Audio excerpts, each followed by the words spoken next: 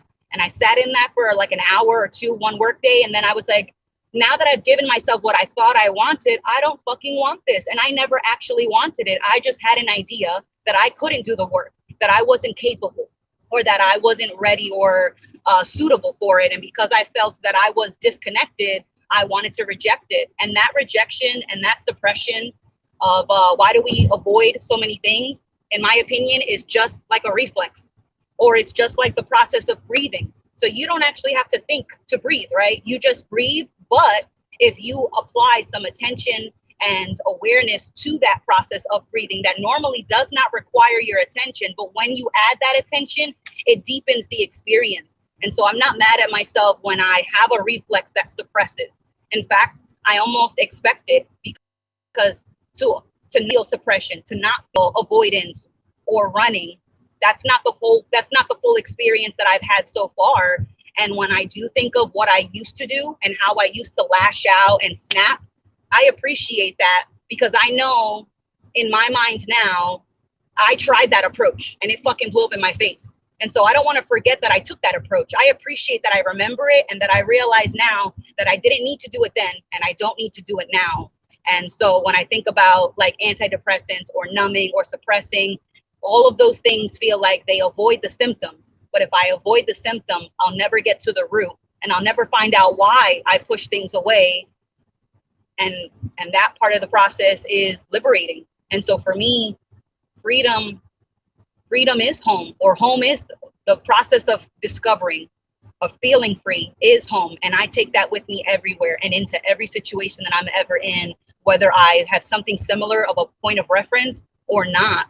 You know, I'm always with me, and we're always figuring it out. And so the stories are not needed. They are useful. And as Tamara so beautifully put during the June retreat, all stories are fucked. So when you keep that in mind, they lose a bit of the weight. And I think maybe the weight just comes from a perceived lack of meaning, because their meaning can be found in anything. But when I think about the things that were the heaviest, it's always the things that I thought meant I was worthless or meaningless. And that lack of meaning is where I feel the most weight, both prior to finding DU and now. Fucking A. Well said, as always. And I really like that example of kind of going back and forth, like allowing yourself to feel certain things that you thought weren't right, you know, coming out of the other retreat, going back to work, feeling like there are certain ways to go about things. And it comes back to understanding that there's no right way to go about things. But the process of experiencing reality, like having this experience, is coming closer to that recognition that there is no right way. And until you experience a bunch of fucking shit, like all the shit, and thinking that, oh, so one of these has to be the right way, you'll come closer to the recognition that it isn't. So going back and forth. It's like being on that pendulum swinging and thinking like, oh, this is the right way. You know, you got to be super, super focused. You got to have a strict morning routine. You got to do all these things. Like, that's the right way. And then it'll hit you. Oh, that's not the right way. And then so you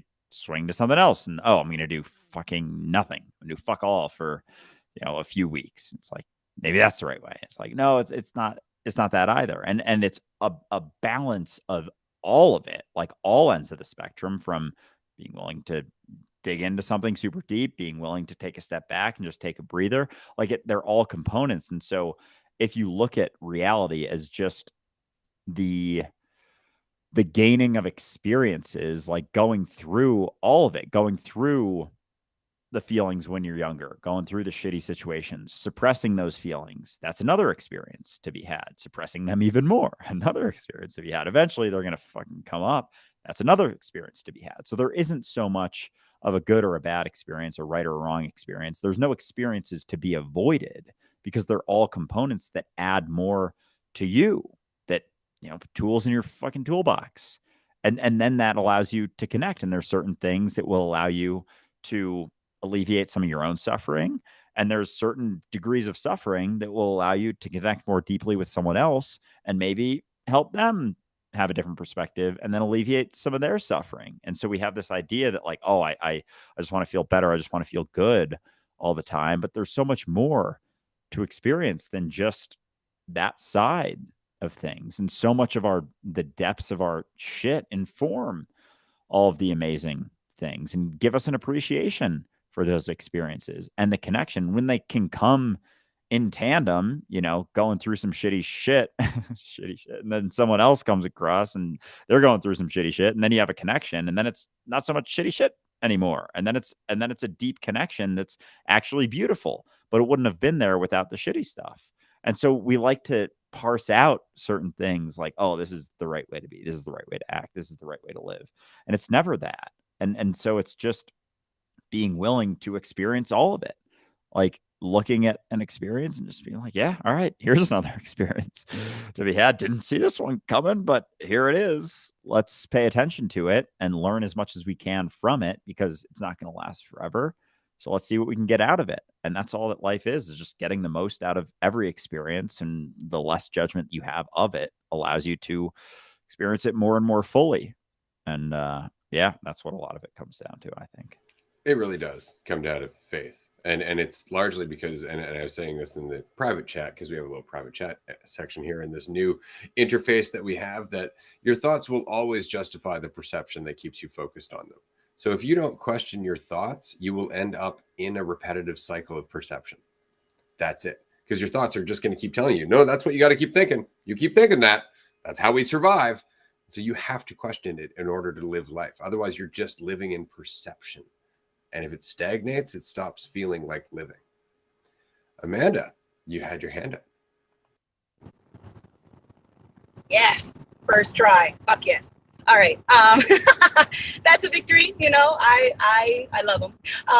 No, but I wanted to make one last point about Andrew. I love the analogy that you were using about like unplugging or digging deep. And so what I want to say about that was that it feels very like yin and yang. So like the process of digging deep leads to unplugging, and unplugging leads to that digging deep. And the example I wanted to give was just the one that I used before about how I felt disconnected from work. And that whole process included me fucking off. That process included me not wanting to work, letting myself not work, and then realizing I didn't want to stay there, and then making the choice to get back into work or to become more present. So the whole process of being disconnected or not is also leading up to the decision that you make. It's like when you jump, the part where you're picking momentum.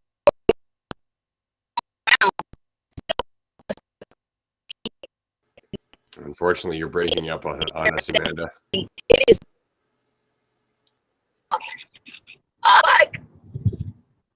But just hello there, I come in peace. Sort of. Yeah, unfortunately, the last little bit garbled on us.